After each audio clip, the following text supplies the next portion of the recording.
Neste maravilhoso domingo, dia do Senhor, Jesus se faz presente no meio de nós como luz do mundo e sal da terra. E nos convida a sermos sal e luz para o mundo nele.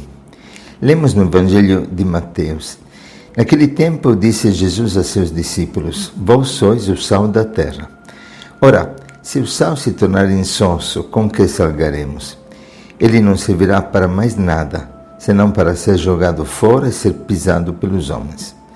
Vós sois a luz do mundo. Não pode ficar escondida uma cidade construída sobre um monte. Ninguém acende uma lâmpada e a coloca debaixo de uma vasilha, mas sim num candeeiro, onde possa brilhar para todos os que estão na casa. Assim também brilhe a vossa luz diante dos homens, para que vejam as vossas boas obras e louvem o vosso Pai que está nos céus. E aqui nós encontramos realmente o sentido mais profundo da nossa vocação. Jesus não diz para sermos, ele diz que somos a luz do mundo e o sal da terra. E queria mesmo refletir com você a partir deste último versículo maravilhoso. Assim brilhe a vossa luz diante dos homens, para que vejam vossas boas obras e louvem o Pai que está no céu. É interessante, os homens veem as nossas boas obras, mas não louvam a nós, louvam o Pai que está nos céus. Em outras palavras, vemos que nós não somos nada por nós mesmos. É a vida do Pai que, fazendo parte da nossa existência, entrando e sustentando pela força da sua palavra todo o nosso viver, se reflete em nós. Ele é a verdadeira luz. Ele que, como um sol, ilumina todo o universo, toda a constelação, cada lua, cada satélite, cada planeta, tudo reflete o brilho do Senhor. E toda a criação reflete a luz do Pai. E é belíssimo porque sabemos, como diz Santo Ireneu, que a glória de Deus é o homem vivente. Os homens, vendo as nossas boas obras, não vão dizer: olha que bonito Francisco, Fernando, Ana, Margarida. Não. Eles irão dizer: olha como são bonitos os cristãos. Olha como se ama. Olha como eles amam o mundo e amam os pobres. E assim glorificarão o Pai. É maravilhoso. Nós sabemos que esta é a nossa verdadeira natureza. Quando São João, na primeira carta, no capítulo 3, versículo 1, diz: veja que mostra de amor o Pai nos deu. Somos chamados filhos de Deus e somos. É a nossa natureza, é a nossa identidade. Sermos filhos do Pai, sermos amor, gerados por aquele que é o amor eterno, o amor misericordioso, e que abraça com ternura toda a criatura, como dizem os Salmos. Somos chamados hoje a viver a revolução da ternura. E continua São João dizendo: por causa disso o mundo não nos conhece, porque também não conheceu a Deus. Amados, agora este já é fortíssimo. Somos por natureza filhos de Deus, mas ainda não se manifestou o que haveremos de ser. Vejam como é o mistério da vida humana. É um crescer contínuo de potencialidade, de graça, de glória. É uma revelação progressiva daquele que tudo chama à existência e tudo sustenta. Ele, o Pai da vida, nos gera a cada momento. Como diz Santa Faustina, nós somos nesta vida terrena e também na futura vida eterna, entranhados mais profundamente do que uma criança no útero materno do Pai, que constantemente nos gera e nos torna cada vez mais semelhantes a Ele, assim que possamos ser configurados em Cristo. E os homens, vendo as nossas boas obras, percebam a obra do Pai em nós, a vida de Cristo em nós. É fantástico. Mais profundamente do que uma criança no seio materno. E não por acaso misericórdia em hebraico é rachamim, que significa exatamente um útero. Sinta-se agora abraçado pelo Pai, envolvido pelo Pai, assim como você é. E lembra-te que por quanto você se sinta pecador indigno deste amor, quanto mais pecador, mais direito tem na misericórdia do Pai, porque Ele envia os filhos para os pecadores e não para os santos. Num só momento, você pode acolher esta graça. Você pode voltar à verdadeira natureza da tua existência. Você pode tomar posse da tua identidade, pois desde já somos filhos do Pai. Somos luz na luz. Somos sal que tempera este mundo insosso, sem gosto, quando neste mundo não entra a palavra, pois o mundo rejeitou a palavra, não acolheu a palavra. As trevas não acolheram a luz, mas para aqueles que o acolheram, deu a graça de tornar-se filho de Deus. Seja você este filho e sinta o Espírito Santo, como diz Paulo em Romanos 8, que geme em nós. O Espírito que deseja revelar para o mundo inteiro, para a criação inteira, os filhos de Deus. Esse é o nosso chamado.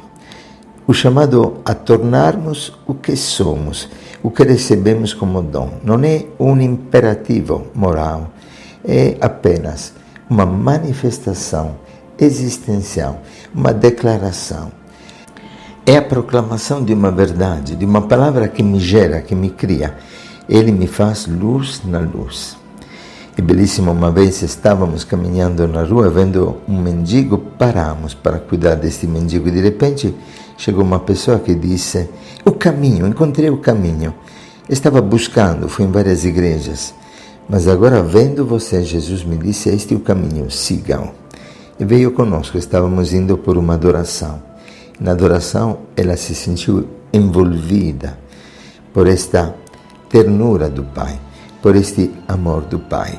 Sentiu-se neste útero de misericórdia. Através de um pequeno gesto de misericórdia, de um pequeno reflexo de um raio da imensa luz de Deus, ela chegou ao Senhor da vida, ao Deus do amor. É belíssimo, sinta-se este raio que pode levar uma humanidade, uma multidão para o Senhor. É inacreditável aquilo que Deus pode fazer através de você, através de mim, quando nós nos tornamos o que somos, luz na luz. Veja, eu estou convencido que todos querem ver Jesus. É que muitas vezes nós não mostramos o Pai, mostramos uma religiosidade, mostramos fórmulas, mostramos ritos, mostramos algo de exterior, uma fé alicerçada mais em práticas ou até em objetos religiosos que carregamos conosco, mas não numa experiência profunda de uma presença transformadora da nossa vida, de Deus que é amor e que nos torna aquilo que somos. Por isso, vós sois. Nossa identidade é viver para os outros. Nossa identidade é relação. Sermos sal, sermos luz. Nem o sal nem a luz por si mesmas têm sentido.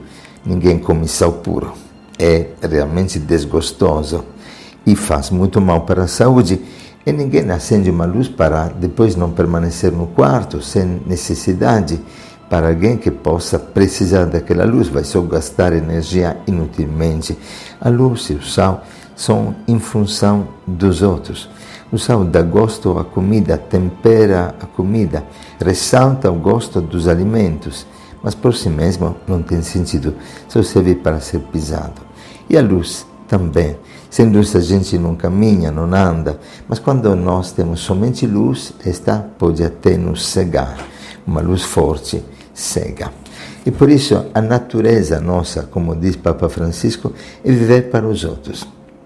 Um texto belíssimo que eu gosto de citar, dizia o Papa: os rios não bebem sua própria água, as árvores não comem seus próprios frutos, o sol não brilha para si mesmo, e as flores não espalham sua fragrância para si. Viver para os outros é a regra da natureza. Consequentemente, se a nossa natureza é sermos relação, não viver para os outros é viver contra a nossa natureza, um pecado contra a natureza, é perder o sentido da vida. Papa Francisco dizia ainda: a vida é boa quando você é feliz, mas muito melhor quando os outros estão felizes por tua causa. Tem alguém que está feliz por tua causa hoje? Tem alguém que nesta semana você pode tornar feliz de verdade? Tem alguém que está esperando um teu sorriso, um teu gesto de amor, um presente, de um tempo, de repente, nem tanto algo material, mas uma atenção, uma escuta, um cuidado, um gesto de ternura, uma revolução da ternura para sermos luz na luz de Cristo. E não é por acaso que o próprio Papa Francisco diz que na vida familiar, por exemplo, pequenas palavras podem mudar a nossa existência, podem dar gosto, podem salgar, como perdão, uma palavra tão simples, mas tão difícil para ser pronunciada, como um obrigado, com licença, pequenos gestos que tornam realmente a nossa vida repleta de amor, com gosto de Cristo. E nós podemos assim espalhar, como Paulo disse, o perfume de Cristo na nossa existência, com um sorriso, com um gesto de delicadeza, com um pequeno gesto de serviço, levando um copo de água fresca para o nosso colega no trabalho. O sal é pequenino e Deus manifesta realmente a maravilha do seu amor em pequenos gestos, em pequenas coisas, em pequenas sementes que vão crescendo no meio de nós como uma grande árvore, porque assim Jesus define o reino de Deus. A tua vida que se torna amor, concretamente. E não é por acaso que o mundo cobra dos cristãos esta postura e fica escandalizado quando acontecem escândalos na igreja, pois o mundo busca desesperadamente por Deus. E cabe a nós assumir esta graça, mas também esta responsabilidade. E por isso, na primeira leitura de Isaías, nós lemos: reparte o pão com o faminto, acolhe em casa o pobre, peregrino. Quando encontrares um nu cóbrio, e não desprezes a tua carne, pois, digo eu, a carne do pobre é a minha carne, preciso aprender a amar o outro como a mim mesmo. Então, continua Isaías, brilhará a tua luz. Não é por acaso que Isaías fala novamente da luz e diz que esta luz, como a aurora, dará saúde e nos permite de recuperar rapidamente todas as nossas energias físicas, psíquicas e espirituais. E continua, à frente caminhará a tua justiça e a glória do Senhor te seguirá. Então invocarás o Senhor, Ele te atenderá, pedirá socorro e dirá: eis-me aqui. É claro, sempre amar significa dar a vida, e por isto, sempre, em cada gesto de amor, nós revivemos o mistério pascal, dar a vida para que os outros tenham vida. E não é por acaso que na cruz aconteceu aquele eclipse, e às 3 da tarde tudo se tornou escuro. Por quê? Porque a grande luz resplandece nas trevas, Cristo crucificado, que manifesta ao mundo o sentido da vida, como diz Viktor Frankl. E aquele que não descobre que a vida é amor, não encontra gosto na vida e não consegue dar sentido ao sofrimento, e até o próprio sofrimento se torna luz, pois é no sofrimento que eu posso realmente amar até o fim como Cristo, e desta forma ainda mais violenta, mais clara, manifestar a luz de Cristo neste mundo que vive nas trevas. O Pai é glorificado nisto. Isaías nos mostra estas obras concretas, obras práticas, pois o cristianismo é palavra que se faz carne, não é teoria, não é filosofia. Os homens precisam tocar Jesus, ver Jesus, encontrar, contemplar a obra de Jesus no meio de nós. Não por acaso, a igreja, que não é uma ONG, é a organização que mais realiza obras de caridade, de promoção humana no mundo inteiro. É onde um homem sofre, onde um homem geme, onde acontecem desastres, onde se manifestam sofrimentos imensos. A igreja é a primeira a chegar, a socorrer o homem que sofre e que clama por amor. E tudo isso por um dom que nós recebemos. Temos que cultivar esta intimidade com Cristo para termos o sentimento de Cristo. E por isso celebramos a Eucaristia todo domingo, porque sabemos que na Eucaristia recebemos o próprio coração de Cristo. São 170 milagres eucarísticos. Nesses últimos anos aconteceram mais 3 milagres, um no México e 2 na Polônia, em que o pão se tornou carne humana, de coração, miocárdio humano, e o vinho, sangue humano de uma pessoa em agonia mortal. Recebemos o coração de Cristo para que Cristo viva em nós. Bebemos o sangue para que seu sangue se derrame através de nós para o mundo sedento. Que o Senhor te abençoe e te guarde, e que nesta Eucaristia você possa vibrar de alegria e deixar esta luz de Cristo resplandecer nas trevas do mundo. Um bom domingo para todos.